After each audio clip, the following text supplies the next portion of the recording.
हवामान खात्याने राज्यातील काही भागात 7, 8 आणि 9 एप्रिल रोजी तुरळक पावसाची शक्यता व्यक्त केली आहे, तर 3 ते 6 एप्रिल दरम्यान वातावरण कोरडे राहण्याची शक्यता आहे। पुढील 5 दिवस कमाल तापमानात फारसा बदल होणार नसल्याचे खात्याने स्पष्ट केले आहे। याआधी हवामान खात्याने एप्रिल महिन्यात मान्सूनपूर्व पावसाचे प्रमाण कमी असल्याची शक्यता व्यक्त केली होती।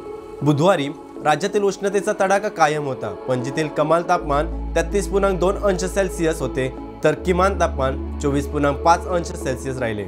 मुरगाव येथे कमाल 33.4 अंश तर किमान 24.8 अंश सेल्सिअस तापमानाची नोंद झाली आहे। केंद्रीय हवामान खात्याने याआधीच राज्यात एप्रिल ते जून दरम्यान उष्णतेच्या लाटेची शक्यता व्यक्त केली होती। यानुसार या कालावधीत 2 दिवस कमाल तापमान 37 अंश सेल्सिअस किंवा त्यावर जाण्याची शक्यता आहे।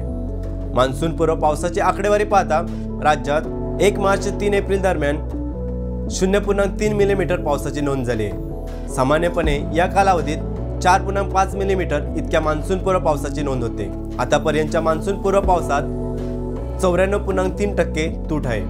पाहत राहा गोवन वार्ता, आपले राज्य आपले दैनिक।